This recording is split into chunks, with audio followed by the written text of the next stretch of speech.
Hello everyone, good morning, नमस्ते, सत श्री अकाल, आदाब, बड़ा कम। कैसे हैं आप लोग? आई होप सभी बहुत अच्छे होंगे, मस्त होंगे, बिंदास होंगे। मैं भी ठीक ठाक हूँ। और आज है मेरा थर्सडे है, मतलब उपवास वाला दिन। तो मेरा सुबह का पूजा पाठ हो चुका है रेडी। लेकिन आज जो मेरा दिन है ना, दिन का शुरुआत जो है बहुत पहले से हो गया था और बहुत ख़राब तरीके से हुआ है। शायद ऐसा अभी तक नहीं हुआ है, इतना ख़राब तरीके से हुआ। मैंने क्या ही बताऊँ आप सबसे। और बहुत ही ज़्यादा मतलब बेकार तरीके से हुआ है। आज का दिन सिर्फ मैं बता रही हूँ। तो आज है मेरा उपवास वाला दिन। नहा धोआ के रेडी हो गई हूँ, पूजा पाठ भी हो चुका है। और मैंने अभी बस कुछ नहीं, शरबत पिया है। और उसके बाद अभी मैं किचन में आई हूँ। सुबह का नाश्ता और खाना साथ ही बनाएंगे, क्योंकि ये कहे हैं कि मतलब इन्होंने कहा बाज़ार लेके चलेंगे, कुछ काम है बाज़ार में। अगर चलेंगे तो आप लोगों को भी साथ लेके चलेंगे। तो ब्लॉग में बने रहिए। और ब्लॉग में नए हैं तो चैनल को सब्सक्राइब कर लीजिएगा, ताकि मैं कोई भी वीडियो डालूँ तो सबसे पहले आप लोगों तक पहुँचे। तो चलिए।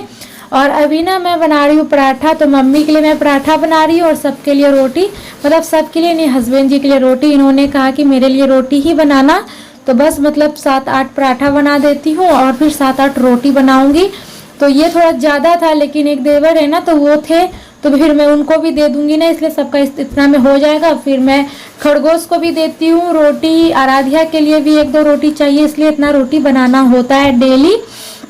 तो फिर उसके बाद यहाँ पे मेरा और एक साइड ना मैं आलू उबालने के लिए चढ़ा दी हूँ, क्योंकि आलू सोयाबीन की सब्जी में बनाऊंगी। मैं सोची कि मतलब ऐसा कुछ बनाती हूँ ना कि नाश्ता में भी हो जाए और जो दोपहर का खाना है ना उसमें भी हो जाए। तो दोपहर में सिर्फ मुझे चावल बनाना पड़ेगा, इसलिए तो यहाँ पे रोटी और पराठा दोनों ही मतलब अलग अलग पसंद का अलग अलग बन चुका है। और फिर उसके बाद यहाँ पे अभी बस यहाँ पे सिर्फ अभी सब्जी बनाने को रह गया। तो एक तरफ हम मतलब चावल भी चढ़ा दिए हैं और इधर सब्जी भी। लेकिन आज ये सुबह वाली टाइम नहीं है जो मैं 8 बजे से नाश्ता स्टार्ट करती थी।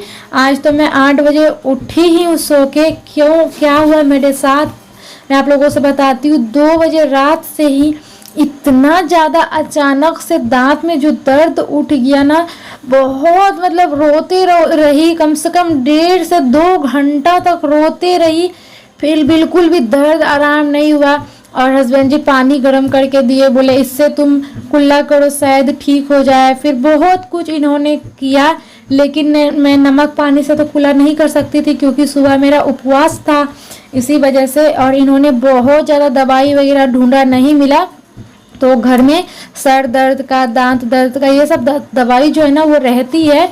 फिलहाल भी ऐसा होता है क्या है ना कि आराध्या जैसे है ना, तो वो कहीं भी देखती है ना तो मुंह में, वो बच्ची है ना नहीं समझती है तो वो खा लेती है, जिसकी वजह से मुझे ना मतलब छुपा के रखना पड़ता है। फिर ये भी कहीं रख दिए थे, तो बस रख तो दिए थे, लेकिन ये भूल गए कि कहाँ रखे हैं। और सुबह वाली टाइम ये ढूंढ रहे हैं, इधर ढूंढ रहे हैं, उधर ढूंढ रहे, कहीं मिल ही नहीं रहा है। और मैं दर्द से पूरा ही बेचैन थी।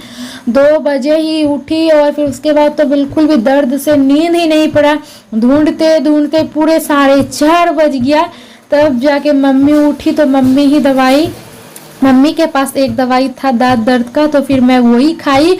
और उससे पहले मैं नींद की गोली खा ली थी। मैं सोची अगर नींद की गोली खा लूँगी ना, शायद ये जो नींद आ जाएगी, फिर उसके बाद ना मुझे दांत का दर्द याद ही नहीं रहेगा, जिसके वजह से मैं नींद की गोली खा ली।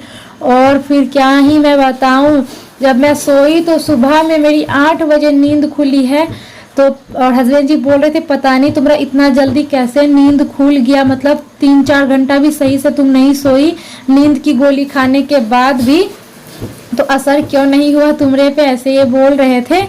और फिर उसके बाद यहाँ पे मेरा चावल भी बन गया। और मतलब ये पूरा खाना, रोटी चावल सब्जी बनते बनते 12 बज चुका था, क्योंकि मैं 8 बजे उठी ही। फिर उसके बाद जो काम था, क्योंकि मुझे नींद ही नहीं खुला, अचानक मेरी नींद खुली। तो मैं देखती हूँ इतना टाइम हो चुका है, फटाफट से सारा काम किए, झाड़ू बर्तन पोछा जो भी था वो सारा किए। फिर नहा धो के पूजा पाठ करने के बाद लगे हाथ ही मैं किचन में आ गई थी। और इन्होंने कहा था कि लेके चलेंगे मार्केट, क्योंकि मार्केट में बहुत ही ज़रूरी काम था। और यहाँ जल्दी जल्दी मैं दोपहर का खाना बनाई। फिर कपड़ा ना मैं सुबह में डाल देती, लेकिन ऐसा हुआ ना कि अभी देख सकते हैं पूरा ही बारिश हुआ है। तो पूरा आप देख सकते हैं यहाँ पे कितना तेज बारिश हुई थी। और अभी तो थोड़ा कम हुआ था, लेकिन छत पे जैसे ही कपड़ा डाली और फिर मैं नीचे गई तो मतलब इतना तेज बारिश आया ना, क्या ही बताऊँ। सारा कपड़ा फिर छत पे, क्योंकि सूखा था ही नहीं, थोड़ा सा अभी जस्ट डाले ही थे और बहुत तेज पानी पड़ने लगा।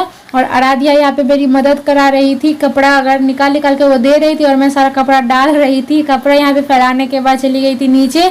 और आज ना मैं फ्रिज की सफाई करूँगी, हालांकि मैं फ्रिज में लाइन नहीं देती हूँ तो इसी वजह से फिर भी वो फ्रिज ना बहुत गंदा सा हो गया है। तो नहीं तो मैं ना पहले सप्ताह में मतलब 1-2 दिन धोती थी, मतलब पोंछ देती थी, लेकिन अभी ना फिलहाल 15-20 दिन से शायद मैं नहीं पोंछ पाई हूँ। तो मैं सोची पहले इसको सफाई कर देती हूँ, क्योंकि अभी त्यौहार भी है, इसलिए सोची कुछ पूजा पाठ का अगर इसमें सामान रखाएगा तो लाइट तो देना पड़ेगा, इसलिए मैं सफाई कर देती हूँ। तो चलिए फटाफट से फ्रिज की सफाई कर लेते हैं। और बाजार जाने की टाइम में इतना तेज बारिश होने लगा कि हमारा बाजार जाना हो गया कैंसिल। तो मैं आज बाजार नहीं जा पाऊंगी डियर। और फ्रिज की सफाई करने में पूरा आधा घंटा ऐसा लग रहा था, मुझे लग गया था, क्योंकि एकदम काई सा जम गया था और साफ इतना, मतलब पहले तो मैं पूरा सरफ के पानी से पोंछी, फिर उसके बाद सूखा पानी से पोंछी और सूखा पानी के बाद फिर सूखे कपड़े से पोंछी इतना ज़्यादा। और फिर जो मसाला दानी है ना, तो लगे हाथ में थोड़ा उसमें भी हाथ मार दी, क्योंकि अभी उतना अच्छा से इसका सफाई तो नहीं कर पा रही हूँ, क्योंकि ये सारे डब्बे कि जब सामान खाली हो जाएंगे ना तो फिर मैं उसकी सफाई करूँगी बहुत अच्छे से, जो सफाई होना चाहिए गर्म पानी में डाल के। तो अभी मैं सोच रही हूँ ऐसे ही बस हाथ मार दी थी उसमें। और फिर उसके बाद अभी मैं बेडशीट सेट करूँगी। बेडशीट सेट करने के बाद अभी तो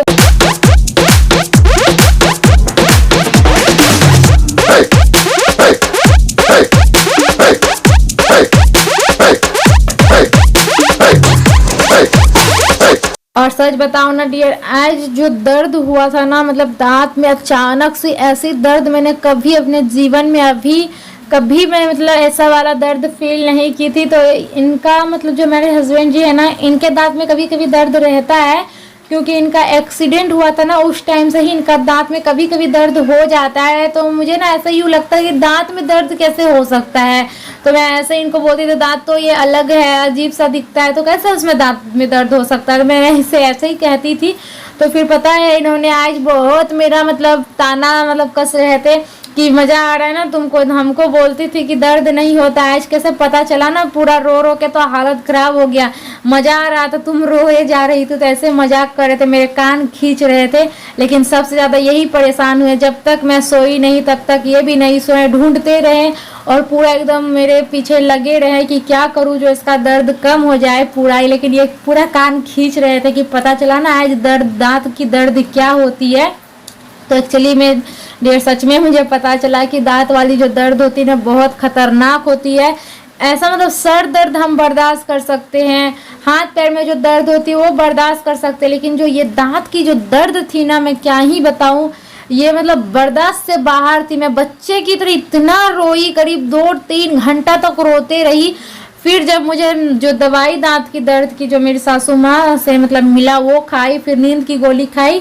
तो नींद की गोली खाने के बाद कुछ देर के बाद मुझे नींद आ गई थी। फिर मेरा दांत का दर्द तो थोड़ा सा आराम हुआ। मैं क्या बताऊं, जो दर्द थी ना बहुत डेंजर वाली दर्द थी। और फिर उसके बाद यहाँ पे ना कपड़ा छत से मैं लेके आई, तो ये फोल्ड कर रही हूँ। और ना अभी जो मैं दूसरी बेडशीट बिछाई थी ना, फिर मुझे यहाँ चेंज करना पड़ा। क्या ना आराध्या ना पानी लाई और फिर यहाँ बेड पे पूरा पानी गिरा दी थी। नीचे वाला जो गद्दा तो सोख लिया, लेकिन ना पूरा ऊपर का जो बेडशीट है वो भीग चुका था, जिसके वजह से मुझे बेडशीट चेंज करना पड़ा दोबारा। और अभी हो रहा है शाम का टाइम। शाम का मैंने सबको चाय बना के दे दिया है, डेली रूटीन की तरह जो मेरी दिनचर्या डेली जिस तरह बीतती है। तो आज शाम के नाश्ते में मैगी बन रही है, तो इन्होंने कहा कि मैगी ही बना दो, पास्ता खा खा के बोर हो गए, क्योंकि अच्छा खासा दिन से पास्ता मेरे यहाँ बन रहा था। और पता है सच में बताऊँ ना, मैगी अभी 2 दिन के बाद ही बन रही है, तो पता नहीं मेरा आज मुँह में थोड़ा पानी पानी सा आ गया कि थोड़ा मैं भी खा लूँ, लेकिन खाने का तो था नहीं।